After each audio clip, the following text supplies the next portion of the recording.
अस्सलाम वालेकुम students, welcome करता हूं आप तमाम स्टूडेंट्स को आज की क्लास के अंदर। और आज के इस जो है क्लास का आगाज़ करते हैं इस ठंडे मीठे मौसम के साथ जो कि आज बहुत खुशगवार है। आज जो है लाहौर में बहुत अच्छा मौसम, बहुत मज़े की जो है वो बारिश सुबह को हुई है, तो उस मौसम का इफ़ेक्ट हम तमाम लोगों के मूड पर भी होता है। आज बहुत खुशगवार मौसम भी है तो समहाउ बहुत खुशगवार जो है मूड भी नज़र आएगा आपको। ये वैसे हर दिन होता है, मैं कभी भी जो है अपसेट नहीं होता या समहाउ वो कहते गुस्सा शुस्सा नहीं होता, ठीक है। लेकिन ये है कि आज का मौसम बहुत जो है दिलचस्प और मज़े का है, ठीक है। स्टार्ट करते हैं जैसे हमने जो है प्लान किया था उसके बिल्कुल अकॉर्डिंग हम चलेंगे आज भी। मैंने आप लोगों को जो है कल आप लोगों से पूछा था कि आप लोग चाहते हैं तो हम आज का लेक्चर वर्कशीट पर रखें या फिर आप से पूछा था कि आप लोग चाहते हैं कि हम नेक्स्ट लेक्चर की तरफ मूव कर जाएं। तो मुझे बहुत अच्छा लगा कि मोस्ट ऑफ द स्टूडेंट्स जो हैं उन्होंने वहाँ कमेंट किया, अपनी राय का इजहार किया और बताया कि हम चाहते हैं कि आप जो है हमें अपनी वर्कशीट का जो भी जो है क्या कहते हैं कंप्लीट कंटेंट है, ठीक है, वो क्या कहते हैं सेंड कर दें पीडीएफ फाइल के अंदर। और उसके बाद हम कहते हैं कि भी हम चाहते हैं, आप सब ने कहा कि हम चाहते हैं कि हम जो है नेक्स्ट चैप्टर की तरफ को मूव कर जाएँ। तो आप तमाम के तमाम स्टूडेंट्स जो हैं वो जो कैंपस ड्राइव है उस पर जाएंगे, ठीक है। और वहाँ पर जो MD-CAT वर्कशीट्स हैं, ठीक है, उस फोल्डर के अंदर आपको जो है सॉल्व फॉर्म के अंदर वर्कशीट नंबर 2 और 3 मिल जाएगी। 1 को हम कल अपने लेक्चर में डिस्कस कर चुके थे, तो आप लोगों ने वो डाउनलोड कर लेना है और वहां से आप लोगों को जो है तमाम के तमाम जो MCQs जो प्रॉब्लम कर रहे थे वो ठीक हो जाएंगे, सॉल्व हो जाएंगे। सर क्या सब चैप्टर्स के टेस्ट मंडे को होंगे? नहीं, ऐसा नहीं है। सब चैप्टर्स के इन चैप्टर्स की बात नहीं, सब्जेक्ट की बात कर रही हैं। चैप्टर जहां तक है तो हमने एक चैप्टर पढ़ा तो मैं सिर्फ वो ही डालूंगा मंडे के टेस्ट के अंदर, जो मंडे से ऑनवर्ड हमारे पास आएगा। फिर जो हम पढ़ते रहेंगे साथ साथ FLP यानी फुल लेंथ टेस्ट के अंदर हम उसको जो है साथ में करते रहेंगे। थैंक यू सो मच अस्मा। ठीक है भाई, जल्दी से स्टार्ट कर लेते हैं। और तेज़ धूप है भी, कोई बात नहीं अफीरा, वहाँ भी हम जो है मतलब वहाँ पर भी कोई ना कोई इस तरह का समय बन जाएगा, कोई आप लोगों को उनके लिए जो है क्या कहते हैं अच्छी जो है वो नवीद आ जाएगी, ठीक है। नवीद का मतलब है खुशखबरी, ठीक है, मतलब बारिश की फॉर्म के अंदर। अच्छा, पहली स्क्रीन इनकी स्क्रीन पे स्लाइड अगर हम ओपन कर दें, देखो मैं आपको बताऊं कि चैप्टर नंबर 3 हम बेसिक तौर पे पार्ट 1 का डिस्कस करेंगे। आपकी स्क्रीन पर इस वक्त आ भी चुका है। फर्स्ट अगर हम बात करते हैं तो क्या हमने डिस्कस करना है, ये फर्स्ट स्लाइड आपकी स्क्रीन पर इस वक्त मौजूद है, ठीक है। कंटेंट में आपको बता रहा हूं कि चैप्टर नंबर 3 में से वो कौन कौन से पॉइंट्स हैं जो कि हमने डिस्क्राइब करने, जो UHS सिलेबस का हिस्सा हैं, ठीक है। अब थोड़ा सा जो है आप लोग अपनी आपस में गुफ्तगू को थोड़ा सा लिमिटाइज करेंगे, ठीक है, और फोकस करेंगे उन पॉइंट्स पे जो मैं आप लोगों को मेंशन करवा रहा हूं या जो आप लोगों को मैं बता रहा हूं, ठीक है। सो फर्स्ट अगर आप देखें तो हमने क्या करना है, हमने इस चैप्टर में जो चीज अंडरस्टैंड करनी है, ठीक है, वो फर्स्ट आपने गैस लॉ की बात करनी है, जिसमें कि Charles law, Boyle's law, Avogadro's law, और इसके साथ ही हम इनको इस्तेमाल करते हुए जनरल गैस इक्वेशन जो है, ठीक है, उसको डिराइव भी करेंगे, ठीक हो गया। उसके बाद फिर यानी ये तो एक तो हमने ये चीज समराइज करनी है। बताऊं कि जो सिलेबस है UHS का उसमें बॉयल्स लॉ, चार्ल्स लॉ और एवोगैड्रोस लॉ शामिल नहीं है, ठीक है, लेकिन हम इनकी डेफिनेशन कंपैरिजन के थ्रू पढ़ेंगे ताकि हमें बेसिक कॉन्सेप्ट पता हो। हम जब इनका इस्तेमाल करेंगे, मैथमेटिकल एक्सप्रेशंस के इनका इस्तेमाल करेंगे in general gas equation derivation, तो हमें कुछ ना कुछ इल्म हो। और मैं आपको बताऊं कि इनके जो मैथमेटिकल एक्सप्रेशंस हैं बॉयल्स लॉ के, चार्ल्स लॉ के और एवोगैड्रोस लॉ के, ठीक है, इनके मैथमेटिकल रिलेशंस के रिलेटेड, ठीक है, MCQs भी बन जाते हैं, आते हैं, तो वो भी हम प्रैक्टिस करेंगे, ठीक है। और क्या हमने करना है इसमें, पोस्टुलेट्स डिस्कस करेंगे काइनेटिक मॉलिक्यूलर थ्योरी के, वो भी हमने डिस्कस करना है, ठीक है, इसी चैप्टर के अंदर, वो भी हम हमारे सिलेबस का शामिल है, हिस्सा है, ठीक है। इसके अलावा हम देखेंगे कि कौन कौन से फैक्टर्स हैं जिन पे कोई एक आइडियल जो है गैस, सॉरी एक रियल एग्जिस्टिंग गैस, ठीक है, वो डेविएशन शो करती है फ्रॉम आइडियल बिहेवियर, या हम वो पॉइंट्स भी देखेंगे जिसपे कोई एक रियल एग्जिस्टिंग गैस जो है वो आइडियल बिहेवियर को शो करती है, तो ये हम कंपैरिजन करेंगे। और बिल्कुल आइडियल बिहेवियर की जो कंडीशंस हैं नेसेसरली तौर पे कि जो कोई गैस जो है वो आइडियली बिहेव करे, ये भी हम इसी चैप्टर में देखेंगे। जी मंडे को देखो, अभी हम दुआ आपके टेस्ट जो है ना, फॉर्मेट यानी टेस्ट जो शेड्यूल है वो आपको हम बता देंगे, ठीक है, उसमें आपको कंफ्यूजन नहीं होनी चाहिए, अभी बहुत टाइम पड़ा हुआ है, ठीक है। फिजा कह रही है सर 20 मार्क्स वाला टेस्ट कितने मिनट का होगा, सो वो उसके लिए हम आपको अराउंड 10 मिनट्स या सॉरी 13 to 14 मिनट्स दे सकते हैं। वही ड्यूरेशन मिलेगा जो कि आपको UHS के टेस्ट के अंदर मिलता है, वो ही आपको हम आपके लिए फॉलो करेंगे, ठीक है भाई। अच्छा, नेक्स्ट अगर आप जो है मूव कर जाएं, हम इंट्रो ले लें इसका, स्लाइड नंबर 2। अच्छा, आ गई आप इस वक्त आपकी स्क्रीन पर जो है आ चुकी है। बेसिक तौर पे इसमें हमने इंट्रोडक्शन लिया है स्टेट्स ऑफ मैटर का, ठीक है। डिफरेंट स्टेट्स ऑफ मैटर की हम बात करते हैं। बेसिक तौर पे 4 स्टेट्स ऑफ मैटर हैं, सॉलिड, लिक्विड एंड गैस, ठीक है। और साथ में हमारे पास लास्ट वन आता है प्लाज्मा, ठीक है। इनकी हम बात कर रहे होते हैं। अब इसमें सबसे सिंपल स्टेट ऑफ मैटर जो है वो गैस है, ठीक है। हम कहते हैं सबसे सिंपल स्टेट ऑफ मैटर हमारे पास क्या है, वो गैस है, ठीक है।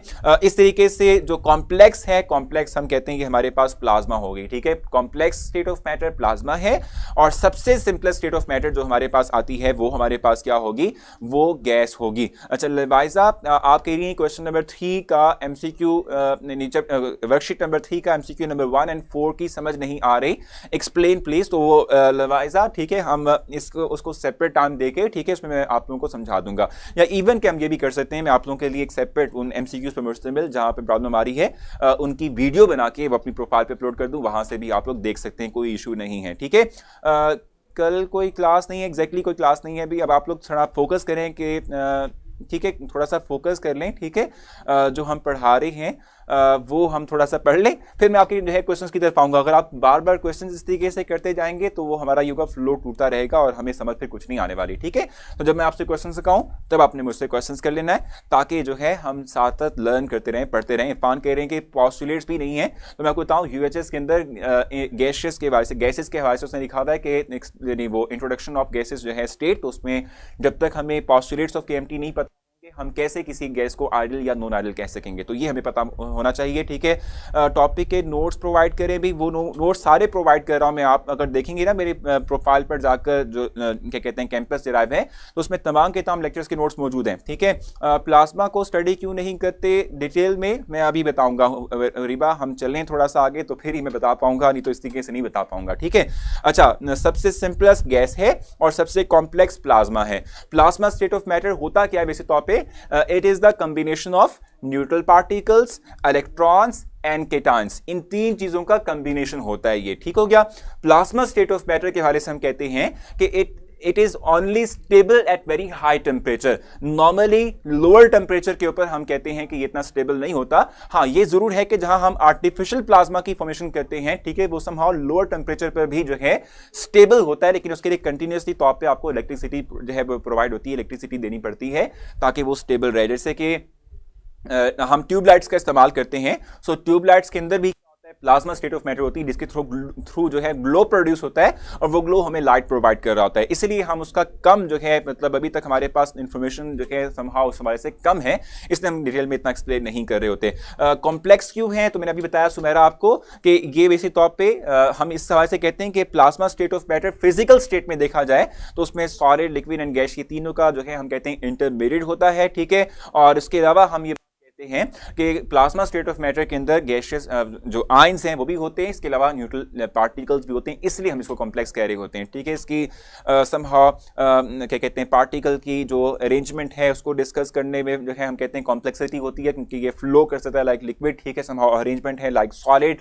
और वेपोरेशन भी इसके अंदर होती है क्योंकि हाई टेम्परेचर होता है, इसलिए हम इसको कॉम्प्लेक्स कह रहे होते हैं, ठीक है। बाकी हम कहते हैं gas, liquid and solid states are considerable, ठीक है, consider to be as phase transition states because they are interconvertible into each other. मैं ये पॉइंट आपको भी व्हाइट बोर्ड पे समझाऊंगा भी, ठीक है, कि ये जो सॉलिड, लिक्विड एंड गैस है दे आर इंटर कन्वर्टेबल। आप जानते हैं ना कि आप टेम्परेचर प्रोवाइड करेंगे सॉलिड को, वो मेल्ट हो जाएगा, टेम्परेचर ज्यादा प्रोवाइड करेंगे तो वही सॉलिड एवेपोरेट हो जाएगा। लिक्विड को टेम्परेचर प्रोवाइड करेंगे तो हम कहते हैं कि हमारे पास क्या होता है, वो गैसियस फॉर्म में कन्वर्ट हो जाता है। तो ये तमाम के तमाम फिजिकल स्टेट्स चेंज हो सकती हैं बाय अप्लाइंग टेम्परेचर, ठीक है। इन तमाम को हम एक दूसरे में कन्वर्ट कर सकते हैं। इसी गैसियस सब्सटेंस का टेम्परेचर लोअर करें तो हम कहते हैं कि ये वापस लिक्विड फॉर्म में या सॉलिड फॉर्म में कन्वर्ट हो जाता है। इसे फेज ट्रांजिशन कहते हैं। फेज ट्रांजिशन मींस फिजिकल, यानी चेंज इन फिजिकल स्टेट, ठीक है। Phase transition means change in physical state. मैं ये आपको व्हाइट बोर्ड पर समझाऊंगा, ठीक है। So phase transition means change in physical state, ठीक है। इनकी स्लाइड जरा रिमूव कर दें, व्हाइट बोर्ड लें ताकि मैं इनको यहां पर थोड़ा बहुत डिस्क्राइब कर सकूं। रिमूव होगी, ठीक है। सो इस वक्त मैं आप लोगों को फेज ट्रांजिशन जो है थोड़ा सा ब्रीफ कर देता हूं कि फेज ट्रांजिशन का मतलब क्या होता है, और इसी में हम थोड़ी बहुत जो है सॉलिड, लिक्विड एंड गैस की प्रॉपर्टीज भी डिस्क्राइब कर देंगे ताकि आपको पता हो। ठीक है, सॉलिड है ये, क्यों सॉलिड कहते हैं? क्योंकि इनमें पार्टिकल्स जो हैं वो क्या होते हैं, 3 डायमेंशनली तौर पे स्पेसिफिक मैनर में अरेंज होते हैं। ठीक है, इनमें रेगुलर अरेंजमेंट पाई जाती है। ठीक है, लेकिन समाव हम कहते हैं कि इनकी निस्बत लिक्विड के अंदर थोड़ी सी हम कहते हैं कि इरेगुलरिटी पाई जाती है, कोई अरेंजमेंट खास नहीं होती। ठीक है, ये लिक्विड पार्टिकल्स हैं। मैं चाहता हूं कि आपको फेज ट्रांजिशन के साथ साथ समहाउ थोड़ा बहुत जो है मैं आप लोगों को ब्रीफ कर दूं रिलेटेड टू दियर प्रॉपर्टीज भी ब्रीफ कर दूं, क्योंकि पता होना चाहिए बेसिक। ठीक है, ये अगरचे यूएचएस के सिलेबस में ये चीज शामिल नहीं है, लेकिन मैं आपको बताऊं कि जब तक ये इंफॉर्मेशन नहीं पता होगी तब तक आप गैस लॉस को कैसे डिस्क्राइब करेंगे तो भी पता होना चाहिए। ठीक है, ये गैस है। अब हम फेज ट्रांजिशन की बात करें तो इसका मतलब क्या होता है, जरा देखें। आप ये बात जानते हो कि जब भी आप हीट सप्लाई करते हो, ठीक है, तो हीट सप्लाई करने से क्या होता है कि जो सॉलिड के अंदर पार्टिकल्स जो समहाउ अरेंज्ड फॉर्म में होते हैं, इनमें डिसऑर्डरनेस आ जाती है, इनमें रैंडमनेस आ जाती है। ठीक है, so just supply of temperature, just supply of heat, ठीक है, they converted the solid particles converted into irregular pattern which is called as liquid. ठीक है, डिफरेंस क्या है सॉलिड और लिक्विड में?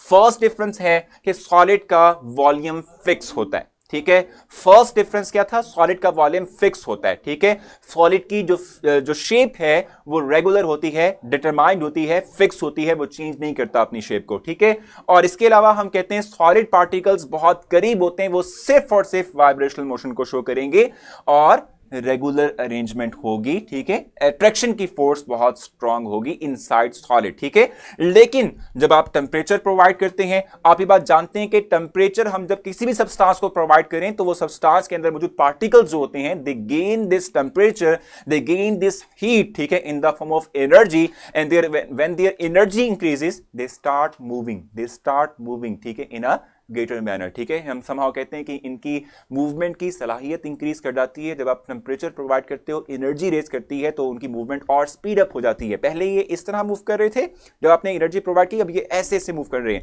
जब ये ऐसे से मूव करेंगे, एक लिमिट आएगी कि ये इनकी जो रेगुलरिटी है वो इरेगुलरिटी में कन्वर्ट हो जाएगी और ये लिक्विड में कन्वर्ट हो जाएंगे। सो फेज ट्रांजिशन मीन्स, यहां लिख लेते हैं, phase transition means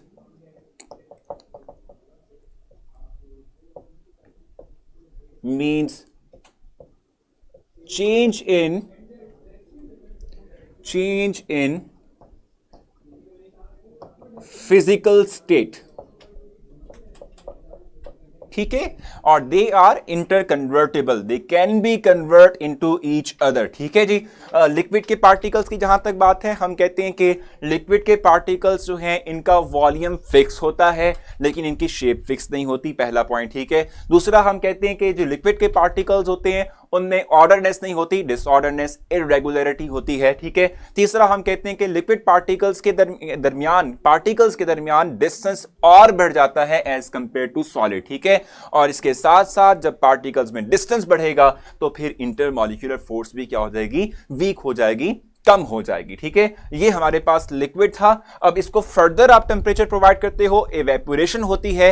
evaporation means liquid can convert into the gaseous form. ठीक है, और गैसियस फॉर्म के अंदर हम कहते हैं पार्टिकल्स आर वेरी सेपरेटेड, यानी very far away from each other. ठीक है, डिस्टेंस ज्यादा हो जाता है। जब डिस्टेंस बढ़ेगा इंटरमॉलिक्यूलर फोर्स वीक होगी, और इंटरमॉलिक्यूलर फोर्स वीक होने का मतलब है और ज्यादा रैंडमनेस आ जाएगी इनके अंदर। ठीक है, रैंडमनेस और ज्यादा होती है। ठीक है, और गैस के पार्टिकल्स का वॉल्यूम भी फिक्स नहीं होता, शेप भी फिक्स नहीं होती।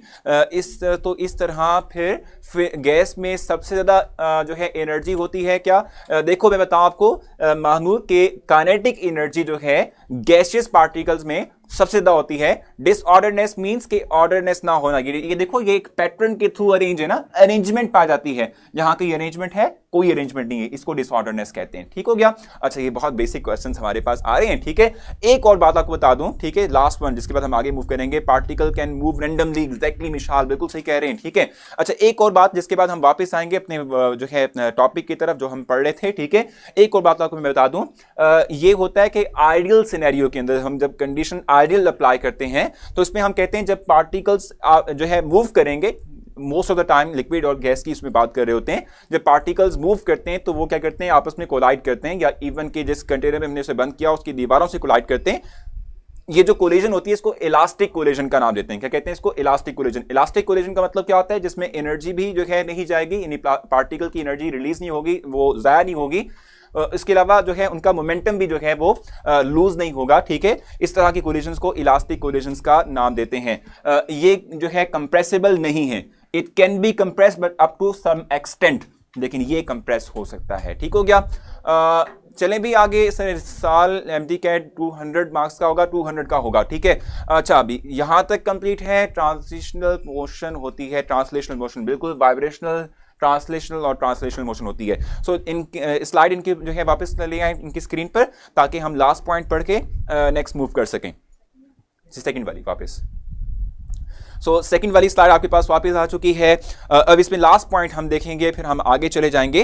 यहां मेंशन किया हुआ है कि प्लाज्मा स्टेट ऑफ मैटर जो है ये फेज ट्रांजिशन स्टेट नहीं है। ठीक है, ये फेज ट्रांजिशन स्टेट क्यों नहीं है? हम जस्ट टेम्परेचर प्रोवाइड करते हुए किसी भी स्टेट ऑफ मैटर को प्लाज्मा में कन्वर्ट कर सकते हैं, लेकिन प्लाज्मा को दोबारा से उनमें कन्वर्ट नहीं किया जा सकता। ठीक है, ये आपको बता दिया।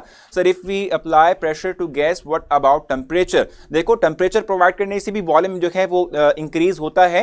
अगर आप प्रेशर अप्लाई करेंगे तो वॉल्यूम डिक्रीज हो जाएगा। ठीक है भाई, न्यूमेरिकल भी इसमें होंगे। ठीक है, सम एक्सटेंट का मतलब होता है कि लिमिटेड, हम कहते हैं लिमिटेड हम कंप्रेशन कर सकते हैं इसके अंदर, क्योंकि पार्टिकल्स और करीब होते हैं इसके अंदर। ठीक है भाई, अच्छा सना नेक्स्ट हमारे पास लास्ट पॉइंट, उसके बाद हम चलेंगे नेक्स्ट स्लाइड पे।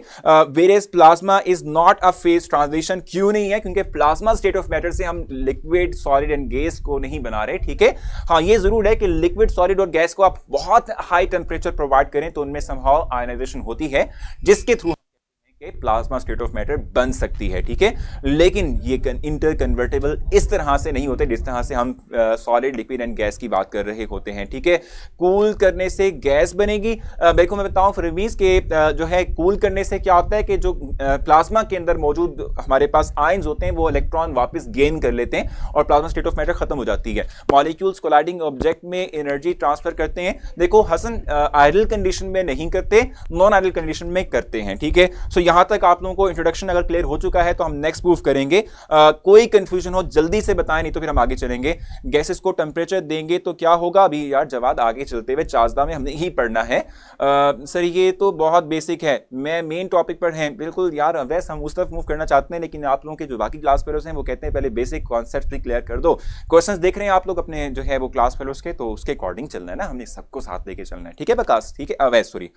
ठीक है भाई, नेक्स्ट स्लाइड इनकी जो है ले आए इनकी स्क्रीन के ऊपर। जैसे मैंने आपसे कहा था इससे कोई नहीं है ना, देखो बहुत इंट्रोडक्शन बेसिक था। नेक्स्ट स्लाइड आपकी स्क्रीन पर आ चुकी है। गैस लॉ हम पढ़ेंगे, उसके बाद हम मूव कर जाएंगे आगे। ठीक है, प्लाज्मा स्टेट चेंज नहीं होती, प्लाज्मा स्टेट चेंज होता है। ठीक है, होता नहीं होती है। ठीक है, लेकिन उसमें ये होता है कि हम गैस, लिक्विड एंड सॉलिड को हाई टेम्परेचर प्रोवाइड करते हुए प्लाज्मा में कन्वर्ट कर सकते हैं। ठीक है, लेकिन यहां इंटर कन्वर्जन ऐसा उतनी नहीं होती। प्लाज्मा कूल करेंगे तो अनस्टेबल हो जाएगा, एग्जैक्टली बिल्कुल अनस्टेबल हो जाएगा। ठीक है, बताया मैंने आपको कि प्लाज्मा स्टेट मतलब इलेक्ट्रॉन केटाइंस या न्यूट्रल पार्टिकल्स पर मुश्तमिल जो मिक्सचर है इसको प्लाज्मा कहते हैं। Due to stability plasma can not be interconverted, exactly ऐसा ही हम कुछ कह रहे हैं। ठीक है भी, अभी मोना हमने स्टार्ट किया, इसमें कोई बेसिक क्वेश्चन नहीं है, आगे चलते हुए आएंगे हम उसको डिस्कस करेंगे। ठीक है, अनस्टेबल होता है वानिया। गैस लॉ पे आप जरा फोकस करेंगे। अब मैं आपके क्वेश्चन लूंगा इसके बाद, लावा, बिल्कुल प्लाज्मा मतलब लावा होता है। ठीक है, इसके बाद मैं आप लोगों के क्वेश्चन लूंगा इस गैस लॉस को एक्सप्लेन करने के बाद। ठीक है, हम थोड़ा सा डिफाइन कर लेते हैं कि ड्यूरेशन जिसमें हमने जो है वो क्वेश्चन लेने हैं। ठीक है, गैस लॉ की बात करेंगे, इस रिलेटेड हमारे पास एमसीक्यू है, मैंने आपके लिए डिस्कस भी करना है। सो गैस लॉ की बात करते हैं। स्टेटमेंट फर्स्ट हम डिस्कस करेंगे। बॉयल्स लॉ की हम बात कर लेते हैं। बॉयल्स लॉ का मतलब क्या होता है कि हमारे पास जो है वॉल्यूम जो है वो क्या होता है, इनवर्सली प्रोपोर्शनल होता है विद प्रेशर। ठीक है, providing the temperature and number of moles remains constant. ठीक है, यानी हम कहते हैं कि बॉयल्स लॉ के अकॉर्डिंग प्रेशर और वॉल्यूम आपस में इनवर्सली रिलेटेड होते हैं, लेकिन अगर हम टेम्परेचर और नंबर ऑफ मोल्स जो सब्सटेंस के हैं उसको हम संभाव क्या कर दें, कांस्टेंट कर दें। ठीक है भाई, अच्छा उसके बाद फिर नेक्स्ट हमारे पास चार्ल्स लॉ भी लवाइजा होगा, लेक्चर भी होगा। ठीक है, लेक्चर भी होगा। ठीक है, प्लाज्मा सॉलिड और अदर स्टेट नहीं बन सकते, बन सकते हैं, लेकिन हम कहते हैं इतने फ्रिक्वेंटली हम इनकी इंटर कन्वर्जन नहीं देखते, इसलिए हम इसको जो है वो फेज ट्रांजिशन में नहीं शुमार करते। ठीक है भाई। अच्छा, चार्ल्स लॉ की डेफिनेशन क्या है? Volume is directly proportional to, ठीक है, temperature providing the number of moles, ठीक है, एंड जो प्रेशर है वो रिमेन्स कांस्टेंट रहेगा। ठीक है जी। एग्जैक्टली मैंने आपको बताया था, हाँ एग्जैक्टली भाई, लावा जो है वो क्या करता है, जब कूल डाउन होता है तो सॉलिड बन जाता है। ठीक है, वाइब्रेशनल मोशन होती है, फिर लिक्विड में कौन सी मोशन होती है, तो वो ट्रांसलेशन मोशन होती है सुमेरा, ट्रांसलेशनल मोशन करते हैं लिक्विड के पार्टिकल्स और गैस के पार्टिकल्स। अब काइंडली मैं आपसे रिक्वेस्ट करता हूं, अपने जो भी क्वेश्चंस हैं उनको अपने पास नोट डाउन रखेंगे, मुझे जरा थोड़ा सा पढ़ा लेने दें ताकि हम एमसीक्यू की तरफ आ जाएं, हम उनकी हम प्रैक्टिस करें। आप लोग इतने बेसिक्स क्वेश्चंस करते रहेंगे तो उससे फिर ये होगा कि हम फर्दर नहीं पढ़ पाएंगे और जो है हम आगे नहीं जा पाएंगे। ठीक है, सो मेरी जस्ट रिक्वेस्ट है आपसे, थोड़ा सा वेट कर लें, तमाम क्वेश्चंस मैं आप लोगों के लूंगा, मैं किसी के क्वेश्चन का कुछ छोड़ता नहीं हूं, सबका आंसर देता हूं। ठीक है। अच्छा, सो चार्ल्स लॉ की हम बात कर रहे थे कि वॉल्यूम डायरेक्टली प्रोपोर्शनल होता है, ठीक है, टेम्परेचर के, providing the number of moles and pressure remains constant. ठीक है, एवोगैड्रोस नंबर हमारे पास क्या होता है? एवोगैड्रोस नंबर में हम कहते हैं, एवोगैड्रोस लॉ में हम कहते हैं कि वॉल्यूम डायरेक्टली प्रोपोर्शनल है नंबर ऑफ मोल्स के। ठीक है, यानी जितने ज्यादा हमारे पास पार्टिकल्स की तादाद होगी, नंबर ऑफ मोल्स जो हैं वो ज्यादा होंगे किसी एक गैस के अंदर, उतना ही हम कहते हैं कि उस गैस या उस सब्सटेंस का वॉल्यूम जो है वो ज्यादा होगा। ठीक हो गया। अच्छा, नेक्स्ट हम कहते हैं कि भी हमारे पास, अब देखो चार्ल्स लॉ की हम बात करते हैं या इवन एवोगैड्रोस लॉ की बात करते हैं तो इसको हम दो और तरह से भी जो है डिफाइन कर सकते हैं। जैसे चार्ल्स लॉ है, उसकी एक और डेफिनेशन भी होती है जिसको हम क्वांटिटेटिव डेफिनेशन कहते हैं। यानी हम कहते हैं कि जब भी हम किसी गैस के टेम्परेचर को बाय 1 डिग्री सेंटीग्रेड इंक्रीज या डिक्रीज करेंगे तो जो गैस का वॉल्यूम है वो 1/273 टाइम्स इंक्रीज या डिक्रीज हो जाएगा। सेकंड पॉइंट मेरे में यही राइट किया हुआ है, सेकंड जो हमारे पास टेबल के अंदर पॉइंट है, the volume of given mass of a gas, ठीक है, increase or decrease by 1/273 times of its original volume at 0 degree for every increase of 1 degree or decrease of 1 degree centigrade। ठीक है, मैंने यही mention किया हुआ है। ठीक हो गया। और अगर आप जो है एवोगैड्रोस लॉ की बात करते हैं तो उसमें मैंने जो मेंशन किया हुआ है वो मेंशन किया हुआ है कि equal volume of all ideal gases contain equal number of molecules. क्यों? हमने मोलर वॉल्यूम कॉन्सेप्ट पढ़ा था कि अगर जो एसटीपी कंडीशन के ऊपर गैसेस जो हैं वो similar kind of volume occupy कर रही हों, इट मींस के उनके नंबर ऑफ मोल्स भी सेम होंगे और इसके साथ साथ हम कहते हैं उनके अंदर नंबर ऑफ पार्टिकल्स भी सेम होंगे। मैं ये व्हाइट बोर्ड पे थोड़ा सा आपको जो है ब्रीफ कर दूंगा इस हवाले से। ठीक है, मैथमेटिकल रिप्रेजेंटेशन देख लें भी, पीवी इज इक्वल टू के फॉर बॉयज लॉ। ठीक है, जिसमें हम P1 V1 is equal to P2 V2 हम ये यूटिलाइज करते हैं मोस्ट ऑफ द टाइम। ठीक है, चार्ल्स लॉ का क्या होता है? V/T is equal to K होता है, जिसमें हम V1/T1 is equal to V2 T2 जो है हम लेके चलते हैं। और चूंकि हमने इसमें दो डेफिनेशन राइट की है, क्वांटिटेटिव डेफिनेशन भी है। ठीक है, सो क्वांटिटेटिव डेफिनेशन के लिए जो हमारे पास मैथमेटिकल एक्सप्रेशन होगा वो है Vt यानी V0 is equal to V0 into 1 plus T/273 होगा, ये 272 नहीं है। ठीक है, एक और चीज मैं आपको बता दूं कि Vt स्टैंड्स फॉर कि the volume of gas at temperature T। ठीक है, और इसके साथ साथ हम कहते हैं कि V0 हमारे पास क्या है? It is the volume of gas at 0 degree Celsius. ठीक हो गया। एवोगैड्रोस लॉ की जहां तक बात है उसका mathematical expression V/N is equal to K है और इसके लिए हम V1/N1 is equal to V2/N2 जो है हम लेके चलते हैं। ठीक हो गया। सेकंड पॉइंट फिर से बता दें, अवैस कह रहे हैं, सो सेकंड पॉइंट पे मैंने आपसे कहा कि ये जो हम डेफिनेशन देख रहे हैं चार्ल्स लॉ की, ये क्वांटिटेटिव डेफिनेशन है। इसमें कि अगर हम किसी एक गैस के टेम्परेचर को 1 डिग्री सेंटीग्रेड इंक्रीज या डिक्रीज करेंगे तो ओवरऑल गैस का जो वॉल्यूम है वो 1/273 टाइम इंक्रीज या डिक्रीज हो जाएगा। ठीक है, इस तरीके से एवोगैड्रोस लॉ की बात मैंने की थी कि अगर हमारे पास गैस पार्टिकल्स कोई 2-3 गैसेस हैं, आयरल गैसेस हैं, तो एसटीपी कंडीशन पे अगर वो सेम वॉल्यूम ऑक्यूपाई कर रही हैं तो उनमें नंबर ऑफ मोल्स और पार्टिकल्स भी सेम होंगे। और ये बात सेकंड रो में कौन सी स्टेटमेंट है? ये क्वांटिटेटिव डेफिनेशन कहलाती है। ठीक है, चार्ल्स लॉ का सेकंड पॉइंट एक्सप्लेन कर दें तो चार्ल्स लॉ का सेकंड पॉइंट मैंने भी बताया आप लोगों को, ये जो है क्वांटिटेटिव डेफिनेशन कहलाता है। Second definition of Charles law repeat कर दें। मैं चाहूँगा कि आप लोगों की स्क्रीन से हम ये जो स्लाइड है, ठीक है, इसको रिमूव कर दें ताकि हाँ मुझे ये डिस्प्ले भी देते हैं और मुझे वो माउस भी देते हैं। अभी हम जो है देख लेते हैं, मैं व्हाइट बोर्ड पे आप लोगों को जो है चीज़ें क्लियर करता हूँ। सब तो ये तो डिस्प्ले दे दो यार।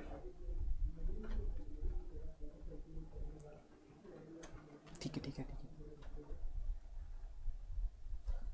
जी मैं अभी आप लोगों के साथ जो है कुछ चीज़ें शेयर करता हूं। अभी व्हाइट बोर्ड पे हम आ जाते हैं। अच्छा चलें भी अब वापस, बिल्कुल ठीक है। अच्छा देखें ज़रा, मैं यहाँ पे आप लोगों को कुछ चीज़ें क्लेरिफाई करता हूं, ठीक है। कुछ चीज़ें हैं जो मैं आप लोगों को बता देता हूं, फिर हम चलेंगे टूवर्ड्स MCQ।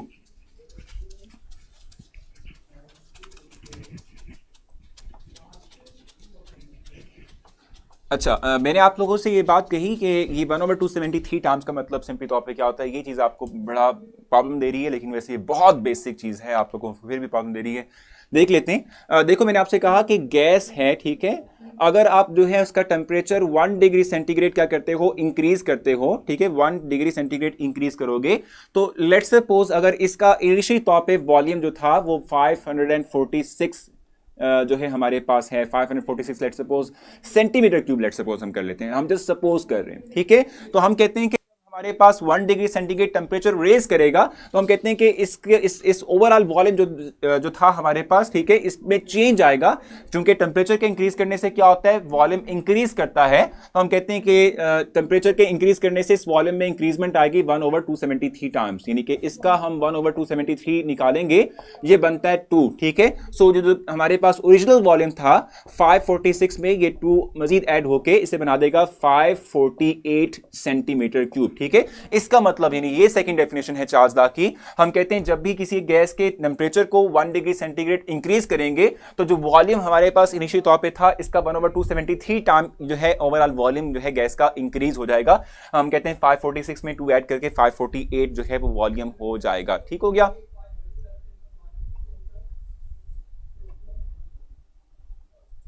जी समझ आ गई आप लोगों को 1/273 टाइम्स की। मैंने आपसे कहा कि जब भी आप किसी एक गैस का टेम्परेचर रेज करते हो तो टेम्परेचर के इंक्रीज करने से जो ओरिजिनल वॉल्यूम था इसका 1/273 टाइम्स जो है वॉल्यूम इंक्रीज होगा। सो 546 का 273 टाइम्स लें, मल्टीप्लाई करते हुए 2 आएगा। सो 2 आप ऐड कर देंगे 546 में, जो कि बन जाएगा 548 सेंटीमीटर क्यूब, ठीक है। अब हम चलेंगे टुवर्ड्स MCQ। मैं आप लोगों को पहला MCQ जो है वो डिस्प्ले कर देता हूं आपकी स्क्रीन के ऊपर। जी अच्छा, सो पहला MCQ हम जल्दी से देख लेते हैं कि क्या है।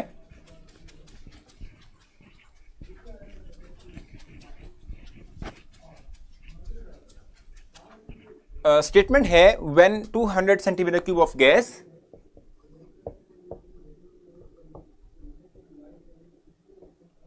सेंटीमीटर क्यूब ऑफ गैस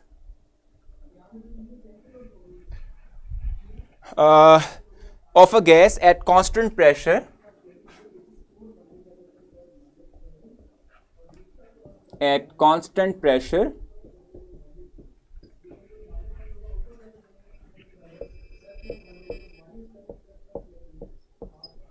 ठीक है, is heated from 0 डिग्री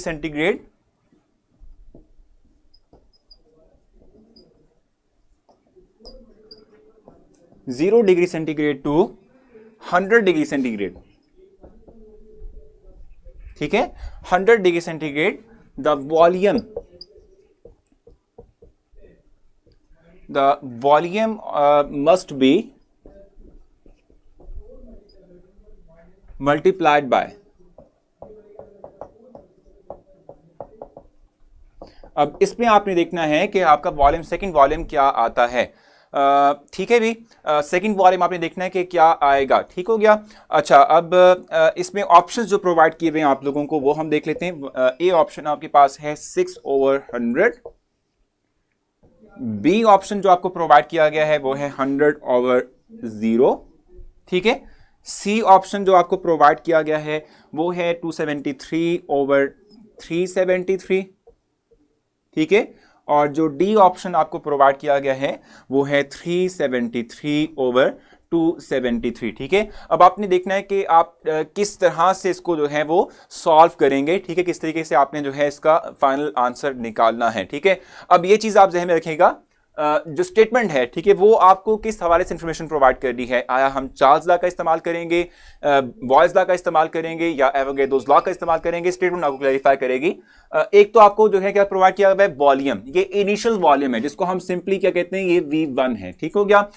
ये आपको प्रोवाइड किया गया और कहा गया कि कांस्टेंट प्रेशर, ठीक है, इट मींस के ये जो हमारे पास फिनोमिना है, ठीक है, ये क्या है, ये चार्ल्स लॉ से रिलेटेड है, क्योंकि इसमें हम कांस्टेंट प्रेशर की बात कर रहे हैं। इट मींस के ये डायरेक्टली हमें चार्ल्स लॉ को दिखाएगा, चार्ल्स लॉ के हवाले से हम इसमें बात कर रहे हैं, ठीक हो गया। ये आपका इनिशियल टेम्परेचर जिसको हम T1 कहते हैं, और जो फाइनल टेम्परेचर है ये बेसिक तौर पे हमारे पास T2 है, ठीक है। और जब चार्ल्स लॉ की आप बात करते हैं तो हमारे पास होता क्या है, V1/T1 is equal to V2/T2 होता है, ठीक है, जिसमें कि आपको V2 चाहिए है तो आप इसको रीअरेंज करेंगे। जब इसको आप रीअरेंज करते हैं तो क्या आता है, V2 इज इक्वल टू, ये T2 वहां जाके मल्टीप्लाई होगा, सो ये बन जाएगा V1/T1 इंटू T2 बन जाएगा, ठीक है। और थोड़ा सा अगर आप जो है इसको सिंप्लीफाई फर्दर कर लो तो आपके पास ये बनेगा V2 is equal to V1 into T2/T1,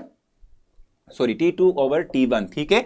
एक और चीज मैं आपको क्लैरिफाई करता चलूं, जब भी आप चार्ल्स लॉ की बात करते हैं और उसके मैथमेटिकल एक्सप्रेशन को यूटिलाइज करने की बात करते हैं तो हमेशा जो टेम्परेचर हमारे पास होता है वो केल्विन में होता है। कभी भी डिग्री सेंटीग्रेड में आप जो है अप्लाई नहीं करेंगे। आपने जो है एफएससी में ये बात पढ़ी भी है कि जब भी आप डिग्री सेंटीग्रेड में अप्लाई करते हैं तो चार्ल्स लॉ होल्ड नहीं करता। तो चार्ल्स लॉ के अंदर जब भी टेम्परेचर की बात करनी है, केल्विन में कन्वर्ट करना है, जो भी टेम्परेचर होगा, ये 273 हो जाएगा। इसको केल्विन में कैसे कन्वर्ट करेंगे कि 100 में हम प्लस कर देंगे 273 ताकि ये 373 बन जाए। सो फाइनल आपके पास आंसर क्या है, डी ऑप्शन बनता है, ठीक है। 373/273 को आप वॉल्यूम यानी इनिशियल वॉल्यूम से मल्टीप्लाई करते हैं तो आपके पास V2 आ जाएगा, ठीक है। सेंटीमीटर क्यूब को DM क्यूब में चेंज नहीं करेंगे। यहां पर देखो मैं आपको बताऊं कि हमने कंप्लीट फाइनल रिजल्ट नहीं लेना, ठीक है, हमें वॉल्यूम नहीं चाहिए। वैसे मैं आपको ये चीज क्लैरिफाई कर दूं कि हमें वॉल्यूम में की कन्वर्जन नहीं करनी होती। जब भी हम चार्ल्स लॉ की मैथमेटिकल एक्सप्रेशन का इस्तेमाल करेंगे, इवन के हम जब बॉयज लॉ की मैथमेटिकल एक्सप्रेशन का इस्तेमाल करेंगे या जो है एवोगैड्रोस लॉ की बात करेंगे, इन तीनों के अंदर आपने वॉल्यूम की जो है यूनिट्स को छेड़ने की आपको जरूरत नहीं है। हां, जब हम जाएंगे जनरल गैस इक्वेशन में तो वहां पर R आता है जिसके वैल्यू जो है कांस्टेंट होती है फॉर अ कांस्टेंट यूनिट, ठीक है। सो उसमें हमें फिर वॉल्यूम और जो प्रेशर है उसके यूनिट्स को चेंज करना पड़ जाता है, ठीक है। तो वहां पर हम करेंगे, ठीक है भाई। सर टेम्परेचर केल्विन में लेंगे, एग्जैक्टली टेम्परेचर केल्विन में लिया जाएगा, ठीक है, नहीं तो हमारे पास ये लॉ इस्तेमाल नहीं होगा, ये जो इक्वेशन है वो अप्लाई नहीं हो सकेगी, वो एप्लीकेबल नहीं रहेगी, ठीक हो गया। ओके हो गया भाई, आप लोग समझ आ गई आप लोगों को, ठीक है।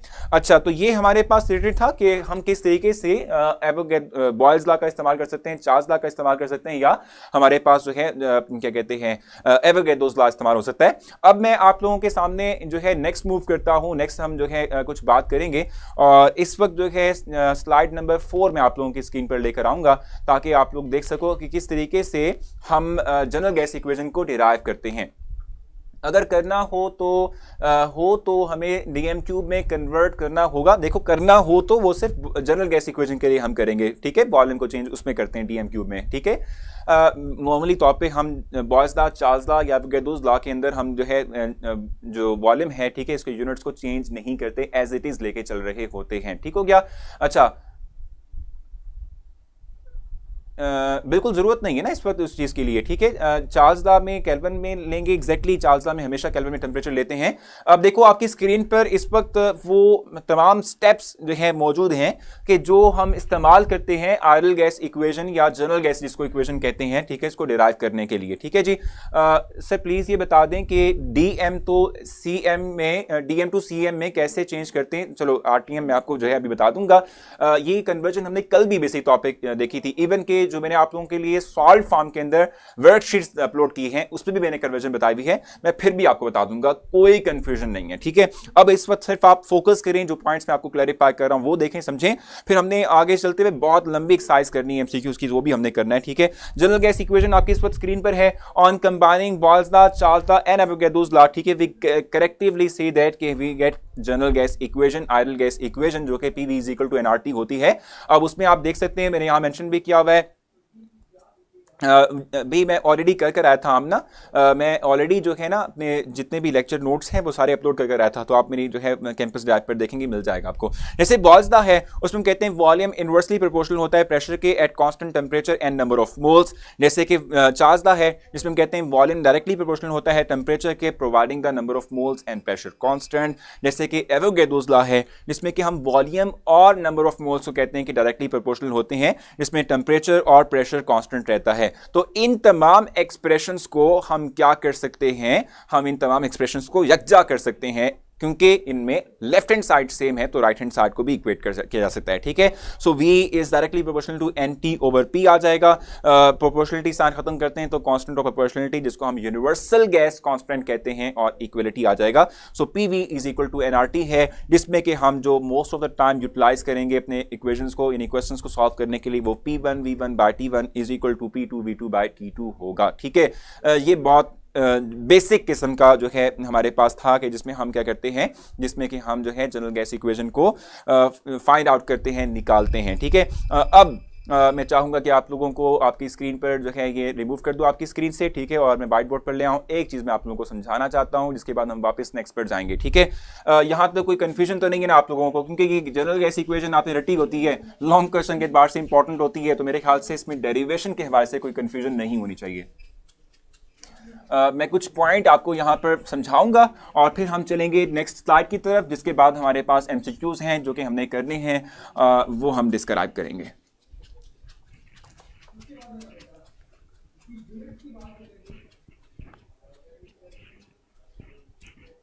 अच्छा, सो हमने कहा अभी के जनरल गैस इक्वेशन क्या है,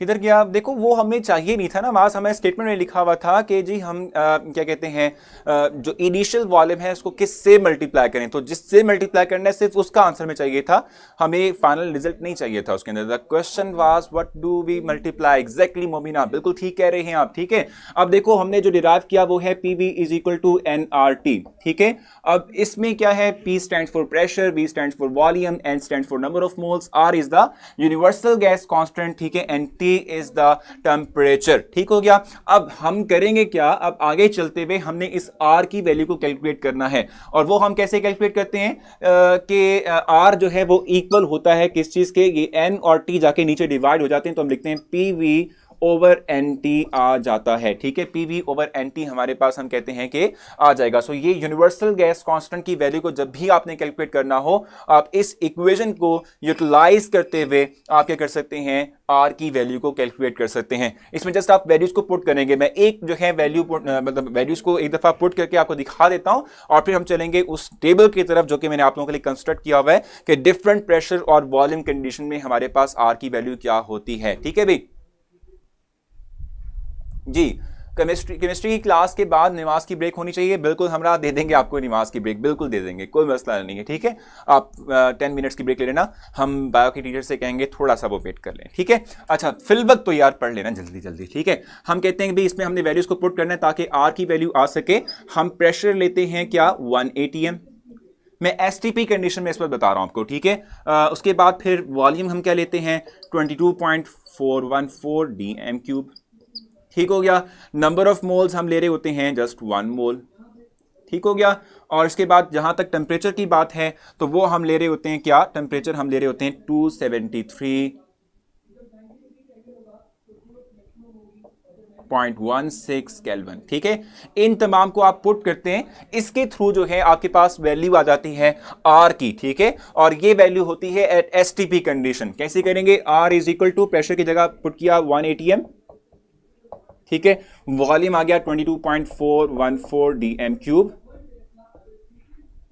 ठीक है, इस तरीके से 1 मोल ऑफ पार्टिकल्स, और इस तरीके से टेम्परेचर था 273.16 केल्विन। ठीक है, इसको आप सॉल्व करेंगे तो इससे आपके पास R की वैल्यू समहाउ आ जाएगी। ठीक है, R की वैल्यू जो है इस तरीके से आप कैलकुलेट कर सकते हो, R की वैल्यू जो है आप इस तरीके से निकाल सकते हो। ठीक है, जस्ट मैंने आप था कि वो कौन सा फार्मूला है जिसके थ्रू आप R की वैल्यू को कैलकुलेट करते हो। अब हम देखेंगे कि R की कौन कौन सी वैल्यूज होती हैं। ठीक है, यानी हम कौन कौन सी वैल्यूज जो हैं R की निकाल सकते हैं। इस वक्त आपकी स्क्रीन पर मैं एक टेबल मेंशन करने लगा हूं। ठीक है जी, अच्छा देखो, मैं आपको बताऊं कि चूंकि जो है आप लोग देखते हैं कि प्रेशर के यूनिट्स चेंज हो सकते हैं, वॉल्यूम के यूनिट्स चेंज हो सकते हैं, तो प्रेशर और चूंकि वॉल्यूम के यूनिट्स चेंज हो सकते हैं तो उसकी बेस पर हमारे पास आर की डिफरेंट वैल्यूज होती हैं। ठीक है, जैसे कि अगर हम यूनिट एटीएम लेते हैं प्रेशर का, वॉल्यूम का यूनिट हम लेते हैं डीएम क्यूब के अंदर, तो जो आर की वैल्यू आती है वो 0.0821 डीएम क्यूब एटीएम पर केल्विन पर मोल आएगी। ये एसटीपी कंडीशन पे आर की वैल्यू है। ठीक है, इस तरीके से आप जो है यूनिट प्रेशर का ले सकते हो मिलीमीटर ऑफ मर्करी या टॉर भी ले सकते हो। ठीक है, ये दोनों आपस में इक्वल होते हैं, यानी हम सिंपली कह सकते हैं कि एग्जैक्टली वन जो हमारे पास क्या कहते हैं उसे 1 millimetre of mercury exactly 1 torr के इक्वल होता है। तो ये दोनों आपस में इक्वल होंगे। 1 millimetre of mercury exactly equal होता है 1 टॉर के।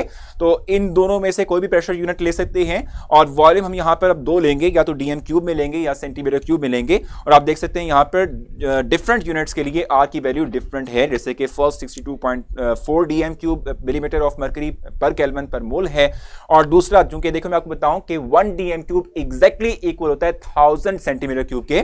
तो जब आप डीएम क्यूब को सेंटीमीटर क्यूब में कन्वर्ट करोगे, बड़े यूनिट से छोटे यूनिट में जाओगे, तो आपको वो जो नंबर है उसको 1000 से मल्टीप्लाई करना पड़ेगा। इसलिए आप देख रहे हैं कि नीचे जो वैल्यू मौजूद है वो 62,400 सेंटीमीटर क्यूब पर मिलीमीटर ऑफ मर्करी पर केल्विन पर मोल है। ठीक है, और एक और यूनिट जो लास्ट यूनिट जिसको हम कहते हैं एसआई यूनिट में आर की वैल्यू आती है, वो क्या है? अगर प्रेशर आपके पास न्यूटन पर मीटर स्क्वायर हो, जो आपका वॉल्यूम है वो मीटर क्यूब की फॉर्म के अंदर हो, तो आपकी आर की वैल्यू जो होती है वो 8.314 न्यूटन मीटर पर केल्विन पर मोल होती है। ये एसआई कंडीशन के अंदर आर की वैल्यू है। ठीक है, जॉल ये जो हमारे पास यूनिट है ना न्यूटन मीटर, ये एग्जैक्टली 1 जॉल के इक्वल होता है। ठीक है, तो यही वैल्यू आप जॉल में भी मेंशन कर सकते हो, इवन के आप कैलोरी मेंशन कर सकते हो। आप इस वैल्यू को 4.16 जो है उससे डिवाइड करोगे तो आपके पास जो है कैलोरी में आ जाएगी। Sir is it necessary when we take pressure in ATM the volume should be taken in DM cube? देखो मैं आपको बताऊं कि लाजमी नहीं है ऑन, ये जरूर है कि हम जब एसटीपी कंडीशन की बात करते हैं तो एसटीपी कंडीशन के अंदर हमारे पास जो प्रेशर है वो हमारे पास एटीएम में होता है और वॉल्यूम जो है डीएम क्यूब में होता है, लेकिन लाजमी नहीं है। आप इसका कॉम्बिनेशन चेंज कर सकते हो, प्रेशर ले लो एटीएम में, वॉल्यूम आप सेंटीमीटर क्यूब में ले लो या मीटर क्यूब में ले लो, कोई फर्क नहीं पड़ता। ठीक है, और मिलीमीटर ऑफ मर्करी की जगह टॉर भी यूज कर सकते हैं। एग्जैक्टली मैंने आपको दिखाया ना, दोनों हम कर सकते हैं। 1 millimetre of mercury exactly equal to 1 torr होता है। स्क्रीन ब्लर है? नहीं यार, कैसे स्क्रीन ब्लर हो सकती है? बिल्कुल सामने आपके क्लैरिफाई है, थोड़ा सा आपने वीडियो क्वालिटी को इंक्रीज करना है। आर की वैल्यू को हम डिफरेंट यूनिट्स में कन्वर्ट क्यों करते हैं? एक से काम नहीं चलता, बिल्कुल इस तरह काम नहीं चलता, क्योंकि हमारे पास प्रेशर के यूनिट्स डिफरेंट है ना, वॉल्यूम के यूनिट्स डिफरेंट है, तो डिफरेंट यूनिट्स के लिए डिफरेंट आर वैल्यू आनी चाहिए। ठीक है सर, इंपॉर्टेंट एसटीपी वाला है। अब बताऊं, दो चीजें आपने याद रखनी है जब आप, एक एसटीपी वाली याद रखनी है और दूसरी एसआई वाली याद रखनी है। 1 ATM equals to 760 torque equal होता है, ये चीज याद रखना काबिल। 1 ATM equals to 760 millimetre of mercury या 1 ATM equals to 760 torque equal होता है। ठीक है, ये चीज आपने याद रखनी है। कोई और क्वेश्चन यहां तक हो तो हम देखेंगे, नहीं तो फिर हम जो है आ जाते हैं नेक्स्ट, मूव करते हैं नेक्स्ट, हम कोई बात करेंगे। क्वेश्चन आप लोगों का है यहां तक? कोई कंफ्यूजन है तो आप जल्दी से डिस्कस करें।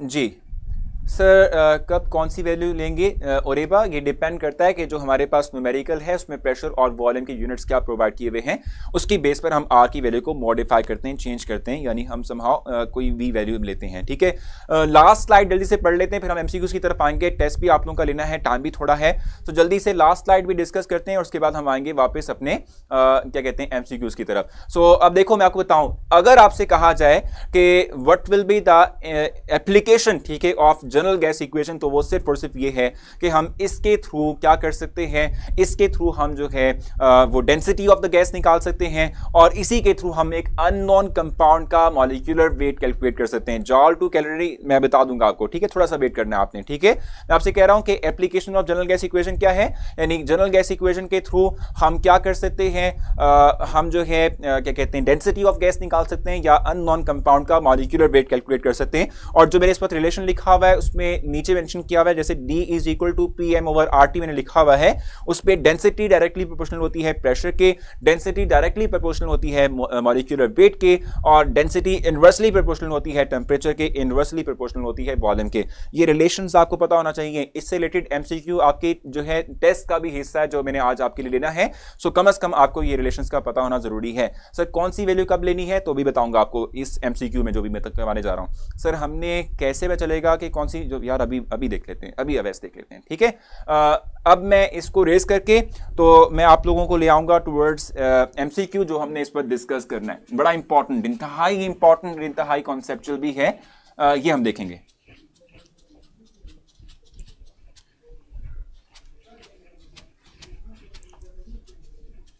जी सो हम इसको रिमूव कर देते हैं अपनी स्क्रीन से और आ जाते हैं व्हाइट बोर्ड पे, और अब हम MCQs ही करेंगे और कुछ नहीं करेंगे।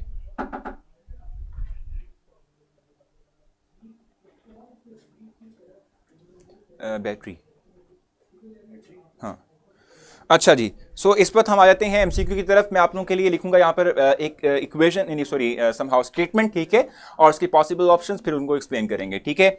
If absolute temperature of a gas is doubled, if absolute is reduced to half,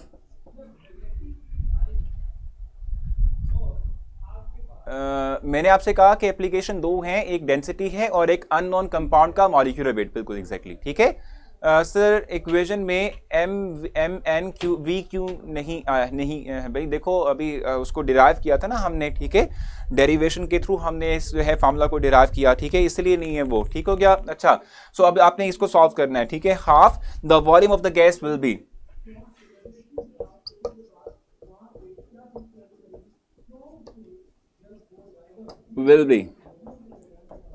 इसका ए ऑप्शन हमारे पास क्या है, फर्स्ट ऑप्शन हमारे पास क्या है इसका, रिमेन अनचेंज्ड।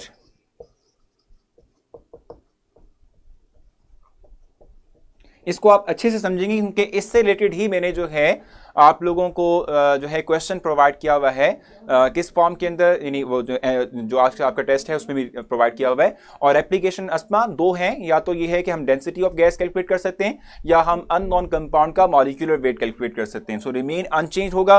दूसरा हमारे पास है increase 4 time,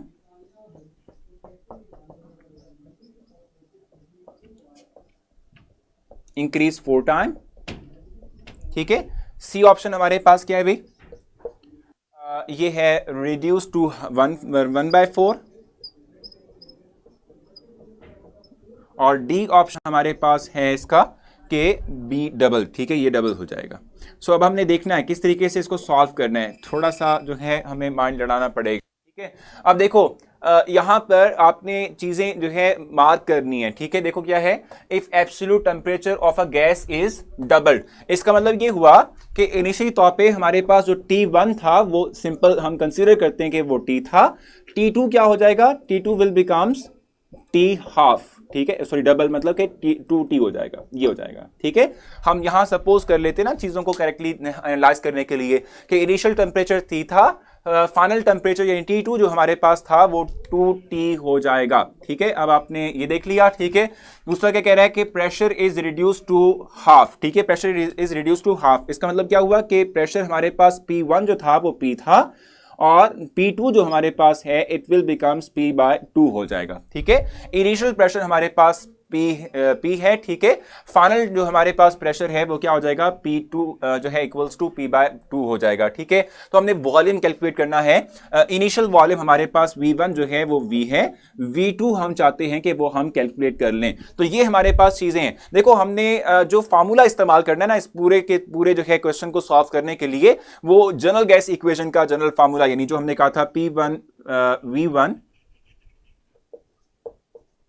over T1 equals to P2 V2 over T2, ठीक है। चूंकि हम V2 कैलकुलेट करना चाह रहे हैं, सो V2 एक तरफ आ जाएगा, बाकी तमाम चीजें दूसरी तरफ चली जाएंगी। तो हमारे पास क्वेश्चन क्या इक्वेशन क्या बनती है, V2 is equal to P1 V1 over T1 into T2 over P2 आ जाएगा, ठीक है। अब इसमें आपने सिर्फ और सिर्फ वैल्यूज को पुट करना है और आपके पास फाइनल रिजल्ट आ जाएगा। जैसे P1 हमारे पास क्या है, यहां पर P है, ठीक है। V1 हमारे पास क्या है, यहां पर V है। इस तरीके से T1 हमारे पास क्या है, T है।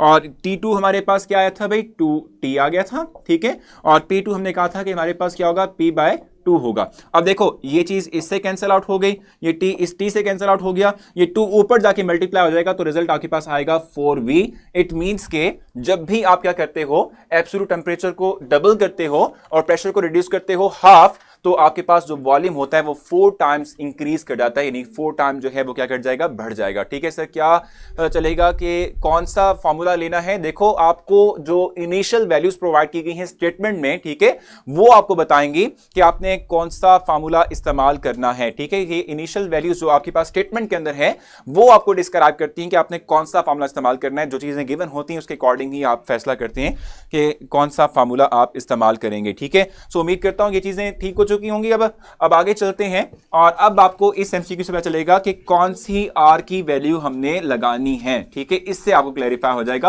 आपको बताऊं कि मोस्ट ऑफ द टाइम जब हम एमडी कैट की बात करते हैं तो एमडी कैट के केस के अंदर जो है आपको जब क्वेश्चन आता है related to general gas equation, तो उसमें आपको आर की वैल्यू प्रोवाइड की जाती है, आर की वैल्यू आपको दे दी जाती है। ठीक है ना, मैं यहां पर एक एमसीक्यू राइट करूंगा, उसमें आपको क्लैरिफाई हो जाएगा इस पॉइंट के हवाले से कि ज्यादातर जो है आप लोगों को एमडी कैट के केस में यानी कि टेस्ट के अंदर आपको आर की वैल्यू खुद से प्रोवाइड कर दी जाती है, उसी को आप इस्तेमाल करेंगे। Can you explain the method again? वो नबीहा हम तो रेस कर चुके हैं, आप थोड़ा सा रिवाइज करके जो है देख लीजिएगा, उसमें क्लैरिटी आपको मिल जाएगी। सर डायरेक्ट रिलेशन से क्यों नहीं लेते? देखो डायरेक्ट रिलेशन का मतलब सिंपल तौर पे क्या होता है, आपने इस्तेमाल तो वही इक्वेशन करनी ना, P1/T1 is equal to P2/T2। ठीक है, सो इसी का आप इस्तेमाल करते हुए V2 को सेपरेट आउट करेंगे, उसी से इस्तेमाल करेंगे ना। तो ये जो मेथड अप्लाई किया उसमें थोड़ी सी क्लैरिटी है कि किस तरीके से 4 टाइम हो जाता है वॉल्यूम। ठीक है भी, अच्छा स्टेटमेंट मेंशन करता हूं, एट 5 एटमॉस्फेरिक प्रेशर ATM हम लिख लेते हैं। ठीक है, शॉर्टर वे के अंदर N 300 kelvin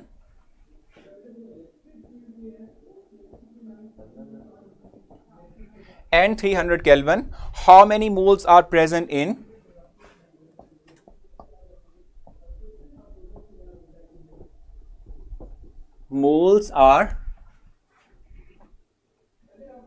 how many moles are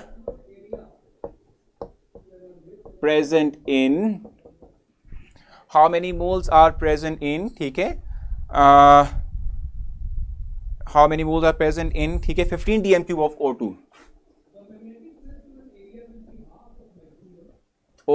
ठीक है, अब मैंने आपसे जैसे कहा था कि आपको मोस्ट ऑफ द टाइम जो है प्रोवाइड की जाएगी आर की वैल्यू, उसके अकॉर्डिंग आप जो है आप फाइनल रिजल्ट जो भी आपने निकालना हो वो निकालेंगे।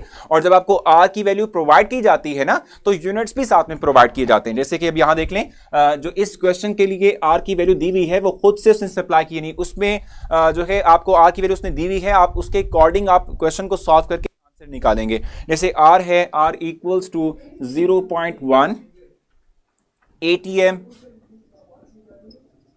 DM³, ठीक है, पर केल्विन पर मोल। ठीक है, ये आपको आर की वैल्यू इसमें प्रोवाइड की गई है, आपको जो है खुद से आर की वैल्यू जो है वो दी गई है। एसटीपी कंडीशंस का मतलब होता है स्टैंडर्ड टेम्परेचर प्रेशर कंडीशन, जिसमें कि आप प्रेशर लेते हो एटीएम में और जो वॉल्यूम आप लेते हो वो DM³ के अंदर लेते हो, टेम्परेचर केल्विन में आता है। ठीक है भी, अब इसके ऑप्शंस देखते हैं कौन कौन से हैं। फर्स्ट ऑप्शन हमारे पास है 2.5 मोल्स, ठीक है। बी ऑप्शन आपके पास जो मौजूद है वो क्या है बी, 1.5 मोल, ठीक है। सी ऑप्शन आपके पास क्या है 0.25 मोल, और डी ऑप्शन आपके पास क्या है 2 मोल्स, ठीक है। अब इसको आपने सॉल्व करना है और इसके थ्रू जो है आप कैलकुलेट करेंगे। एसटीपी कंडीशन पे जो आपने वैल्यू लिखी है वो एग्जैक्टली वही है, बिल्कुल ठीक कह रहे हैं, वो एसटीपी कंडीशन पे वैल्यू बिल्कुल ठीक है। ठीक है, इसको आप सॉल्व करें और इससे बताएं कि क्या आंसर निकलता है। इक्वेशन क्या आपके पास, PV is equal to nRT, जिसमें कि आपको P की वैल्यू प्रोवाइड की गई है, V की वैल्यू प्रोवाइड की गई है, R की खुद प्रोवाइड कर दी है, T की प्रोवाइड कर दी है, आपने सिर्फ N निकालना है। सो PV/RT आ जाएगा। आप वैल्यूज को पुट करेंगे। प्रेशर देख रहे हैं हमारे पास क्या है भी, प्रेशर आपके पास है 5, ठीक है। V आपको प्रोवाइड किया गया है 15 DM क्यूब, ठीक है। R आपको 0.1 प्रोवाइड किया गया है, ठीक है। और T जो है आपको प्रोवाइड किया गया 300 केल्विन, यहां मेंशन किया हुआ है हमने, ये है, ठीक है। अच्छा, अब आप क्वेश्चन कर रहे थे कि हमें कैसे पता चलेगा कि हमने कौन सी R की वैल्यू को यूटिलाइज करना है। आप देखें प्रेशर यहां पर ATM में है, वॉल्यूम यहां पर DM क्यूब में है। इससे आपको गैस वर्क मिल रहा है कि ये STP कंडीशन है जिसमें प्रेशर और वॉल्यूम आपको ATM और DM क्यूब में दिया गया है। इट मींस आप जो अगर आपको यहां R की वैल्यू प्रोवाइड ना की जाती तो आप क्या करते, आप फिर कैलकुलेट करते R की वैल्यू को यूटिलाइज करते हुए कौन सी वाली, STP कंडीशन वाली, ठीक है। इसको आप सॉल्व करेंगे, सिंपली सॉल्व करेंगे तो उसके बाद आपको आंसर मिल जाएगा। आप लोग तमाम ऑलमोस्ट बता भी चुके हैं इसका आंसर हमारे पास क्या हो सकता है पॉसिबल, जैसे कि 515 कितना होता है वो देख लेते हैं, 75 होता है, ठीक है। पॉइंट की रकम को आप कन्वर्ट करते हो, ठीक है, पॉइंट की रकम को आप क्या करते हो, कन्वर्ट करते हो इनटू डिजिट फॉर्म। तो आप पॉइंट की रकम को ऐसे कन्वर्ट करते हो, यानी आप लगाते हो, यानी 1 यहां आ जाएगा, पॉइंट की जगह पर नीचे 1 है, 0 आ जाएगा, ठीक है, इनटू 300। अब ये 0 इससे कैंसिल आउट हो जाएगा, ऊपर बच गया 75, नीचे है 30, सिंप्लीफाई करेंगे तो ये 2.5 के अराउंड बनता है, ठीक है जी। सो ये ऑप्शन यानी कि ए ऑप्शन हमारे पास इसका राइट ऑप्शन होगा। जी जी, ए ऑप्शन बिल्कुल एग्जैक्टली 2.5 हमारे पास बनेगा। सर एक एमसीक्यू मैक्सिमम कितने टाइम होगा? देखो भाई वो डिपेंड करता है कि आपको जो है ना, मतलब आपने किस तरीके से खुद के लिए टाइम मैनेजमेंट की हुई है, ठीक है। ऑलमोस्ट आपको मिलते हैं 1 मिनट या 1.5 मिनट के मिलता है अराउंड, इसके अराउंड जो है मिलता है आपको 1.5 मिनट्स मिलते हैं, ठीक है। सर आर की वैल्यू कांस्टेंट होती है या नहीं? कांस्टेंट होती है, ठीक है, लेकिन मैं आपको बता दूं कि चूंकि हमने आर की वैल्यू निकाली थी प्रेशर को वॉल्यूम की वैल्यूज को लिखते हुए, तो वो कंडीशंस के साथ चेंज भी हो सकती है, लाजमी नहीं कि एक ही रहे, ठीक है, वो कंडीशंस के साथ चेंज भी हो सकती है। जी नेक्स्ट मूव करें आगे, एक और एमसीक्यू करते हैं जिसके बाद हम अपना टेस्ट करेंगे। एक एमसीक्यू और करेंगे जिसके बाद हम अपना टेस्ट करेंगे और टेस्ट को देखेंगे। केल्विन को चेंज नहीं करना सर, केल्विन ऑलरेडी केल्विन में है, देखो टेम्परेचर ऑलरेडी केल्विन में, यही इस्तेमाल करेंगे। एटीएम डीएमक्यू के मोल में तो आर की वैल्यू ये होती है सर, ये कांस्टेंट नहीं होती क्या? देखो मानूर, अगर जो हमारे पास 1 डीएम क्यूब हो, सॉरी 1 एटीएम प्रेशर हो, डीएम क्यूब में हमारे पास 22.414 डीएम क्यूब वॉल्यूम हो, तब 0.0821 आएगी। अब यहां हम जो है प्रेशर की कंडीशन भी चेंज कर रहे हैं, इसके अलावा हम टेम्परेचर की कंडीशन भी चेंज कर रहे हैं, वॉल्यूम भी चेंज है, तो जाहिर सी बात है आर की वैल्यू भी चेंज हो जाएगी, ठीक है। चलें भी ठीक हो गया। Sir can you change the temperature and pressure? Yes we can change ना। हम आप इसको देखो, टेम्परेचर तो चेंज नहीं करोगे ना, केल्विन में ही लेना है। हाँ प्रेशर को चेंज कर सकते हो यार, इसको आप एटीएम में ले सकते हो, मिलीमीटर ऑफ मर्क्यूरी में ले सकते हो, टॉर में ले सकते हो, न्यूटन पर मीटर स्क्वायर में ले सकते हो, पास्कल में ले सकते हो, बार में ले सकते हो, बहुत से यूनिट है। वॉल्यूम को चेंज कर सकते हो in terms of centimetre cube, metre cube भी कर सकते हो, ठीक है। जल्दी से कर ले last MCQ. May be it's not necessary because value of के विल बी कैंसल्ड। बिल्कुल वो समहाउ वैसे तो इन यूनिट के साथ बिल्कुल एग्जैक्टली मानूर, लेकिन देखो चूंकि प्रेशर कंडीशन भी चेंज है, देखो ना मैंने आपके सामने भी मेंशन की थी, एसटीपी कंडीशन में वैल्यूज मेंशन की थी प्रेशर वॉल्यूम की आर की वैल्यू को निकालने के लिए, लेकिन अगर वो प्रेशर वॉल्यूम कंडीशन ना हो तो जाहिर सी बात है आर की वैल्यू चेंज हो जाएगी। ठीक हो गया ना, समझ आ गई आपको? अब जल्दी से लास्ट एमसीक्यू करेंगे, फिर हम अपने टेस्ट पे चलेंगे, फिर उसको भी डिस्कस करेंगे।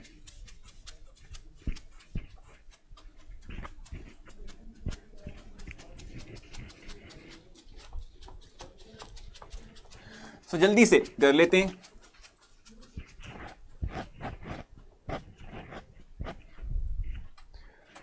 स्टेटमेंट है calculate the density of carbon dioxide gas at 0 degree centigrade and 1 ATM pressure. ठीक है जी, calculate the density of gas at density of carbon dioxide gas ना, मैंने लिखा नहीं है, carbon dioxide at 0 degree centigrade and 1 ATM pressure. अब ये आपने करना है सॉल्व, ठीक है, और आपको पता होना चाहिए कि हमारे पास फार्मूला क्या है, ठीक है। जब फार्मूला पता होगा तो आप फौरन से क्विकली अप्लाई करते हुए इसे सॉल्व कर लेंगे। फर्स्ट ऑप्शन आपके पास बनती है भाई, ए ऑप्शन जो है वो है 1 इंटू 44 ओवर 0.0821 इंटू 273, ठीक है भाई। यानी आपको जो है सॉल्व नहीं करना, सिर्फ एक्सप्रेशन निकालना है, ठीक है। बी आपके पास क्या बनती है B option, 1 into 44 divided by 8.3143 into 273।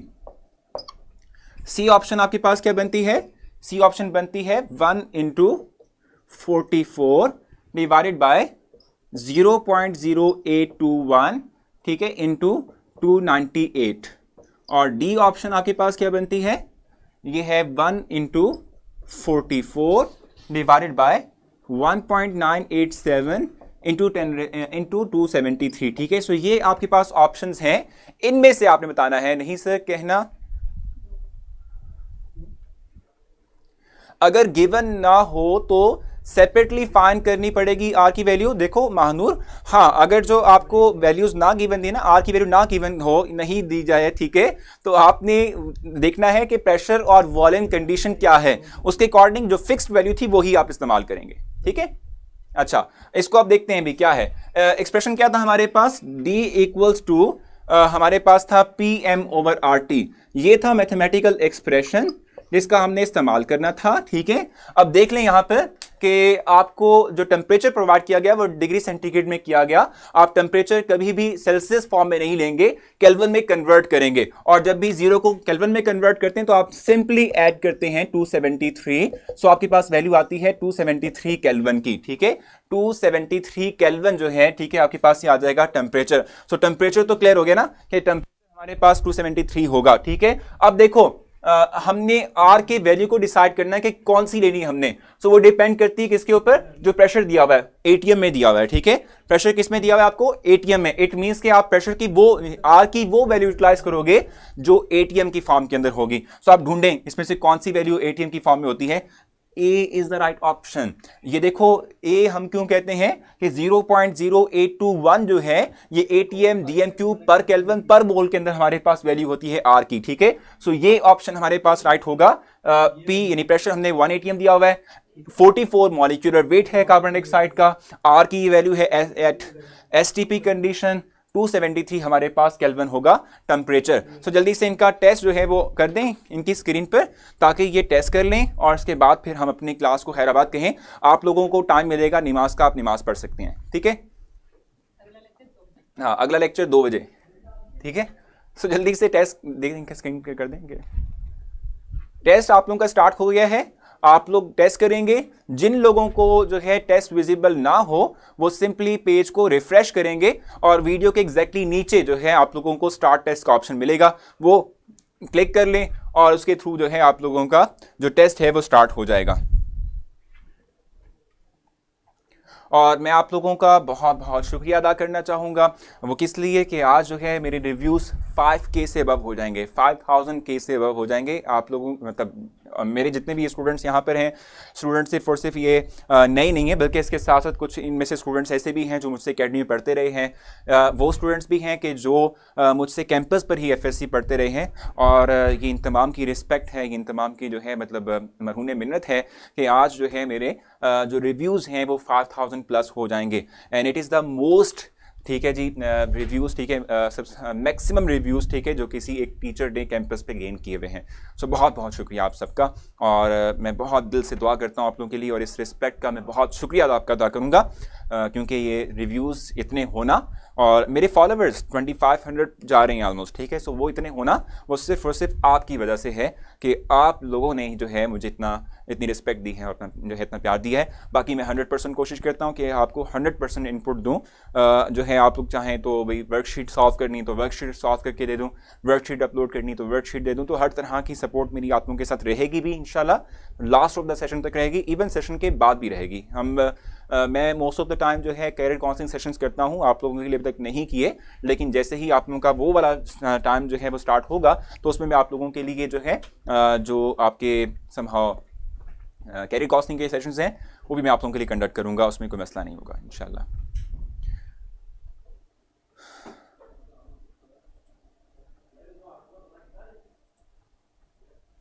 So almost 1 minute remain है। आप इसको 1 मिनट मतलब कि एक जो है वो 1 मिनट रिमेन है, इसको आप कंप्लीट कर लें और उसके बाद आप लोगों का ऑटोमेटिक रिजल्ट जो है वो डिस्प्ले हो जाएगा।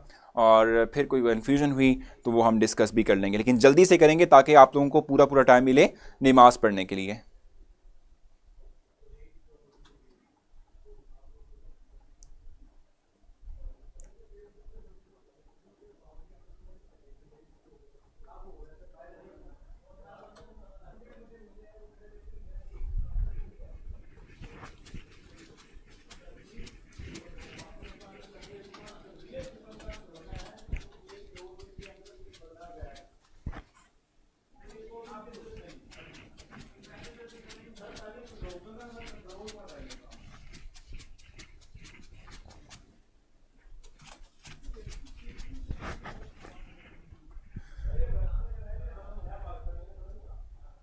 जी, सो आप लोगों के रिजल्ट्स जो हैं वो डिस्प्ले होना शुरू हो चुके हैं और होपफुली अच्छे ही होंगे, अच्छे नहीं हैं, इतने बुरे भी नहीं हैं, लेकिन चलें ठीक है, नॉर्मल से हैं।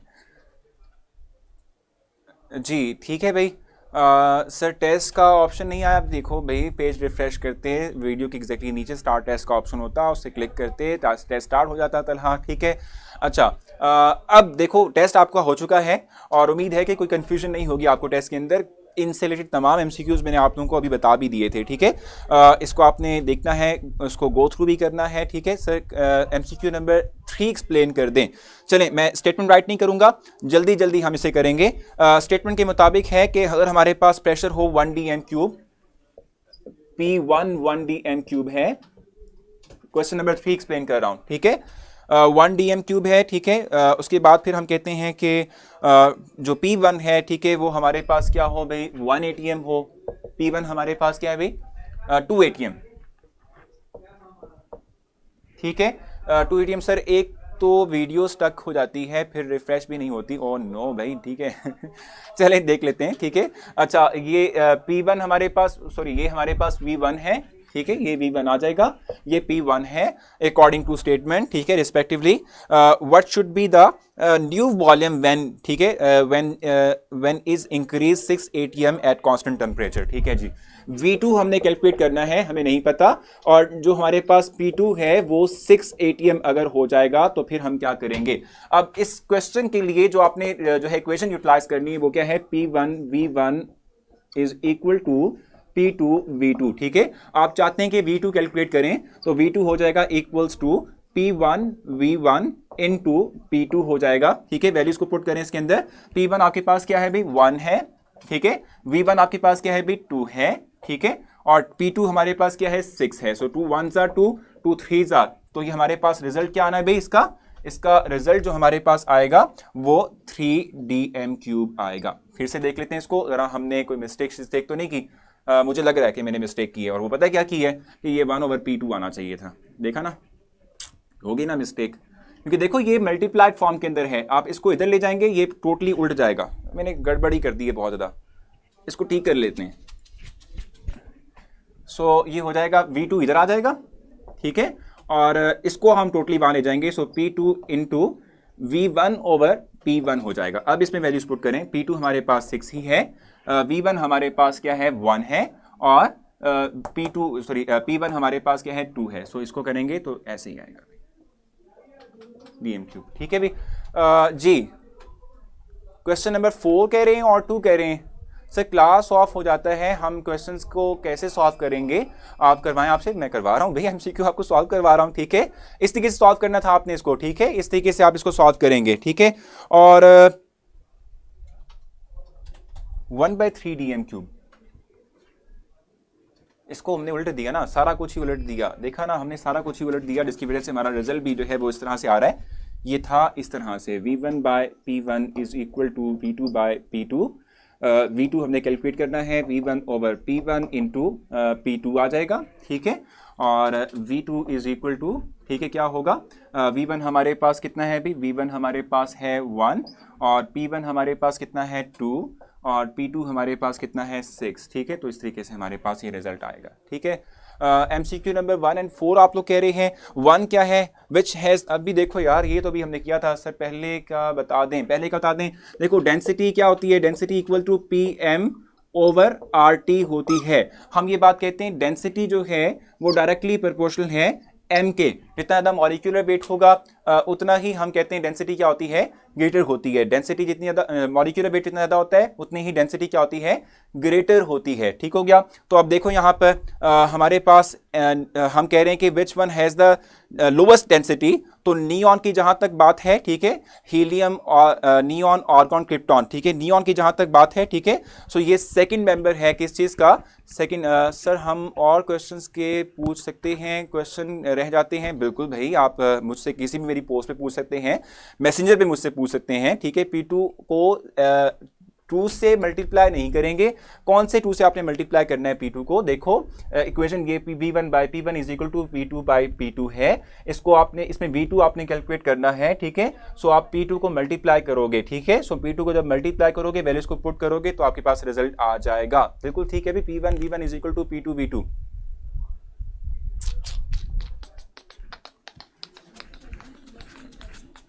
आप लोग ये कह रहे हैं ना, हाँ हाँ बिल्कुल सही है, आप लोगों को पूरा टाइम दे रहे हैं नमाज के लिए भी। P2 V2, हाँ बिल्कुल सही कह रहे हैं। जैसे V1 है, इसके लिए आ जाएगा वो हो, बिल्कुल सही है, ऐसा ही है।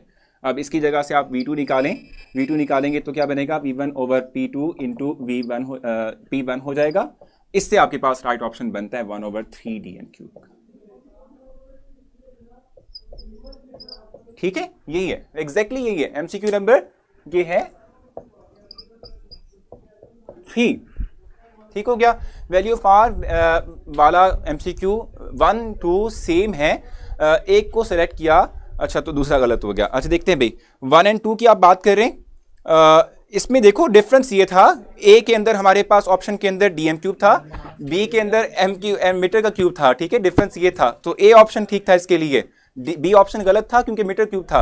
अब मुझे कहा जा रहा है कि आपको नमाज की टाइम दे दिया जाए, जो भी प्रॉब्लम आपको होगी वो मुझसे आप मेरे मैसेंजर पर या फिर आप लोग जो है मेरी किसी पोस्ट पर कमेंट करके पूछ लीजिएगा।